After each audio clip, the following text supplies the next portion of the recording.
अस्सलाम वालेकुम friends, welcome back to smart diary drama serial Muhafiz, जिसकी आने वाली एपिसोड में हम देखेंगे कि जवार पारस को अपने घर ले जाता है। वहाँ जवार के घर वाले पारस की तो बहुत आओ भगत करते हैं, मगर रेशम को सबका पारस के ऐसे आओ भगत करना और पारस का आगे पीछे होना बिल्कुल भी पसंद नहीं।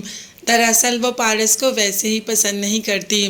भाई वो यहाँ पर जवार की होने वाली मंगेतर है और वो ये कैसे अच्छा समझ सकती है कि जवार किसी और लड़की के आगे पीछे होता रहे।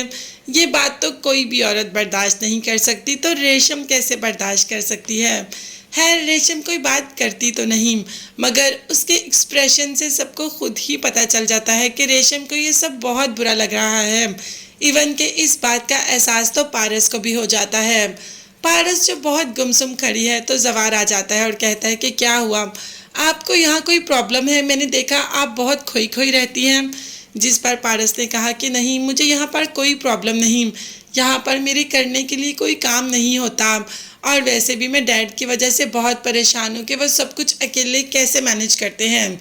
जिस पर जवार ने कहा कि आप अम्मी के साथ और बहन के साथ मिलकर कुछ भी कर सकती हैं, उनसे बातें कर सकती हैं, उनके साथ बैठ सकती हैं, इस तरीके से आपका दिल भी बहल जाएगा। पारस ने जवार की बातें सुन ली और काफ़ी रात हो गई थी, तो पारस भी अपने रूम में चली जाती है। रूम में जाते ही जवार तो काफ़ी देर तक पारस को देखता रहता है। जवार का तो बस नहीं चलता, वो सारा दिन पारस को देखता रहे और उससे बातें ही करता। सुबह जब पारस उठ के आती है तो उसका तो रंग ढंग ही चेंज होता है। अब रेशम को तो पारस बहुत बुरी लग रही है, नहीं वो बहुत प्यारी लग रही है, लेकिन रेशम को बुरी लग रही है कि जवार उसे कैसे देख रहा है। जवार तो पारस को देखता है इस पंजाबी सूट में और देखता ही रहता है। वो तो खुलकर पारस की तारीफ भी करता है। रेशम जो कहीं ना कहीं से सुन लेती है, लेकिन उसे बेहद बुरा लगता है कि जवार उसके अलावा किसी और की तारीफ करे।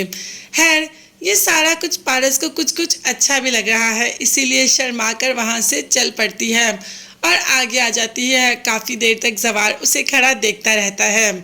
यहाँ पर behzad को वहाब दुरानी की कॉल आती है, जो behzad से ताज़ियत भी करता है और ये भी कहता है कि behzad सर, इसमें मेरा कोई हाथ नहीं, आप मुझ पर यकीन करें। behzad ने कहा कि अगर तो इसमें तुम्हारा हाथ होता तो 24 घंटे के अंदर अंदर तुम इस दुनिया में ना रहते। मुझे चोट मेरे अपनों ने पहुंचाई, मेरे साथ जो किया मेरे अपनों ने किया, और मैं उनके साथ चाह कर भी कुछ नहीं कर सकता। अब यहाँ पर वहाब दुरानी को तो सारी समझ आ गई कि वो अपने कौन है और उन्होंने क्या किया। जिस पर वहाब दुरानी ने कहा कि आप कुछ नहीं कर सकते, मगर जिसने मेरी प्रिंसेस को नुकसान पहुंचाया उसके लिए मैं बहुत कुछ कर सकता हूँ। आप अपनी बहन से नदीम के लिए मेरी तरफ से माजरत कर लीजिएगा।